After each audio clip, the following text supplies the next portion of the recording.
Praise the lord. మన ప్రభును రక్షకుడైన యేసుక్రీస్తు నామమునకి మహిమ కలుగును గాక.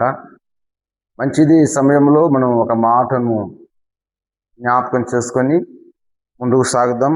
ఆది కాండము 5వ అధ్యాయము 21వ వచనం చదువుకుందాం. హానోకు 65 బ్రతికి మెతూషెలను కనెను. హానోకు మెతూషెలను కనిన తరువాత 300 ఏండ్లు దేవునితో నడుచుచు కుమారులను కుమార్తెలను కనెను. హానోకు దినములన్నీ 365 ఏండ్లు. హానోకు దేవునితో నడిచిన తరువాత దేవుడు అతని తీసుకొని పోయేను గనుక అతడు లేకపోయేను. ఇక్కడ హానోకు గురించి మనం చదువుకున్నాము. హానోకు అంట 65 ఏండ్లు బ్రతికి మెతూషెలను కన్నాడంట. మెతూషెలను కన్న తర్వాత 300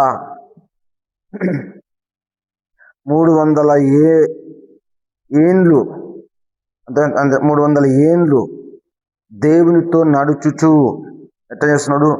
దేవునితో నడుచుచు కుమారులను కుమార్తెలను కనెను. 65 ఏండ్లు బ్రతికి మెతూషెలను కనెను. 65 ఏళ్ళు బ్రతికినంత మాత్రమే కాదు, కానీ అంత మాత్రం ఆయన జీవితం ముగించబడలేదు, కానీ 33 ఏండ్లు బ్రతికాడు. 300 ఏండ్లు బ్రతికి కుమారులను కుమార్తెలను కన్నాడు. ఎలా కన్నాడు అంటే దేవునితో నడుచుచూ కన్నాడు. నోహవాబు దినములన్నీ 365 ఏండ్లు. ఎన్ని దినాలు బ్రతికాడు మొత్తం ఆయన అంటే భూమి మీద? 365 ఏండ్లు బ్రతికాడు. ఈ 365 ఏండ్లలో ఆయన 300 సంవత్సరాలు 300 years వాక్ విత్ గాడ్, దేవునితో నడిచాడు. దేవునితో నడుస్తూ కుమారులను కుమార్తెలను కన్నాడు. మెతూషెలను ఒక్కరిని మాత్రమే కనలేదు, కానీ ఇంకా మెతూషెలతో పాటు కూడా కుమారులను కన్నాడు, కుమార్తెలను కూడా కన్నాడు. ఎంతమందిని కన్నాడు అనేది ఇక్కడ లేదు, కానీ ఇలా కంటూ ఆయన ఏం చేశాడు అంటే దేవునితో కూడా నడిచాడు కదా. నేను అంటాను, ఈ రోజుల్లో 1 సంవత్సరము లేదా 1 నెల సరిగా దేవునితో నడవడానికి ఎవరికి సాధ్యము కావట్లేదు, శాత కావట్లేదు. అంతా తన సొంత పనులను చూసుకుంటున్నారు.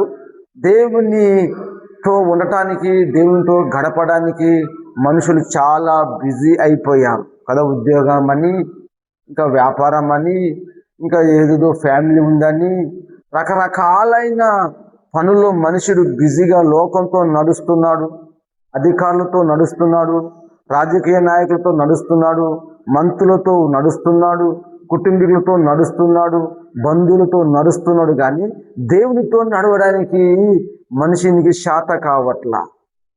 దేవునితో నడవడం మనిషినికి ఇష్టం ఉండట్లా ఫస్ట్ కదా. మనం ఎవరిని ప్రేమిస్తామో, మనం ఎవరిని అధికంగా ప్రేమిస్తామో మనం వారితో ఉండడానికే ఇష్టపడతాం. ఒకవేళ దేవుని ప్రేమిస్తే దేవునితో ఉండడానికి ఇష్టపడతావు. నీ ధనాన్ని, నీ డబ్బును, నీ బంధువులను, నీ స్నేహితులను, నీ ఇరుగు పొరుగు వారిని ప్రేమిస్తే వారితో నడవటానికి, వారితో ఉండటానికి, వారితో జీవించడానికి ఇష్టపడతాం.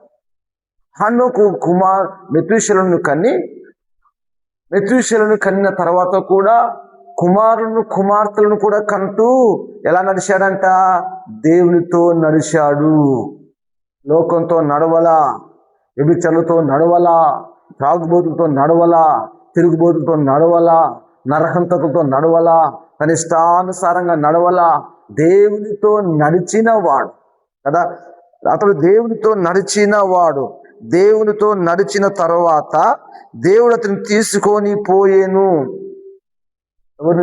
ఎప్పుడు తీసుకొని పోయాడు?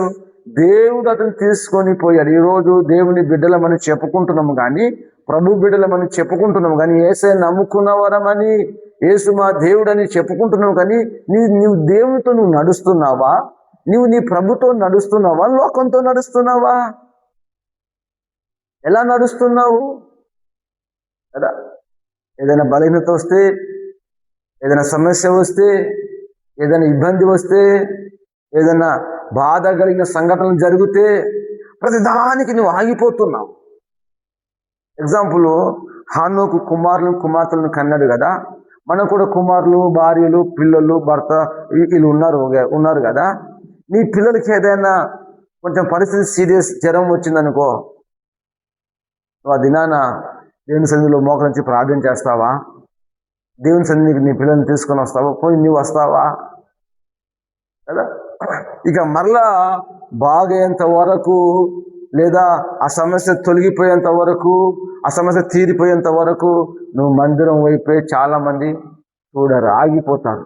లేదో పలానా వాళ్ళు ఏదో అన్నారని, మందిరంలో పలానా వారు పాస్టర్ గారు నన్ను ఇట్లా అన్నాడని, పలానా వ్యక్తి ఇట్లా అన్నాడని మందిరం మానేసిన వాళ్ళు కూడా ఉన్నారు కదా. హానోకు కూడా ఇలాంటి సంఘటనలు జరిగి ఉన్నవి ఆయన జీవితంలో. ఎందుకంటే ఆయన కూడా మనలాంటి ఒక మనిషే కాబట్టి, ఆయన కూడా భార్య ఉంది, ఆయన కూడా పిల్లలు ఉన్నారు. వారి పిల్లలు కూడా పోషిస్తున్నాడు, తన కుటుంబాన్ని కూడా పోషిస్తున్నాడు, వారి అవసరాలను తీరుస్తున్నాడు, వారి అక్కలని తీరుస్తున్నాడు, వారికి కావలసినవన్నీ సమకూర్చుకుంటూ ఆయన దేవునితో నడుస్తున్నాడు.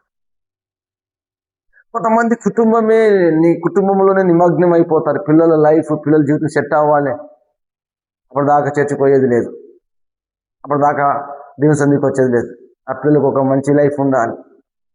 కానీ హానోకు అలా కాదు. వారి పిల్లలను దేవునితో నడిపిస్తున్నాడు, తను కూడా దేవునితో నడుస్తున్నాడు. తన భార్యను దేవునితో నడుస్తున్నాడు, తను కూడా దేవుని సన్నిధిలో నడుస్తున్నాడు. వారి పిల్లలకు వారికి కావలసిన బట్టలు కానీ, వారికి కావలసిన ఆహారము కానీ, వారికి కావలసిన ఎనీథింగ్ ఏదైనా కానీ ఆయన సమకూరుస్తున్నాడు. కానీ దేవునితో నడవడం మాత్రం ఆగిపోలేదు. అతడు దేవునితో నడిచినందువలన దేవుడు అతన్ని తీసుకొని పోయాను. ప్రభుతో నడిచినందువలన, ప్రభుతో ఉండినందువలన, అతడు దేవునితో ఉండినందువలన ఆ మనుష్యుడు కొనిపోబడను, అనగా చనిపోయి తీసుకోబడలేదు. అతడు ఉన్న పాటుని అలాగే దేవుని యొద్దకు వెళ్ళిపోయాడు. దేవుడు అతన్ని తీసుకొని వెళ్ళిపోయాడు. ఆయనను తీసుకొని పోవడానికి గల కారణం ఏంటి? హానోకును తీసుకొని పోవడానికి గల కారణం ఏంటంటే, ఒకటి, హానోకు దేవునితో నడిచాడు. ఎలా నడిచాడు?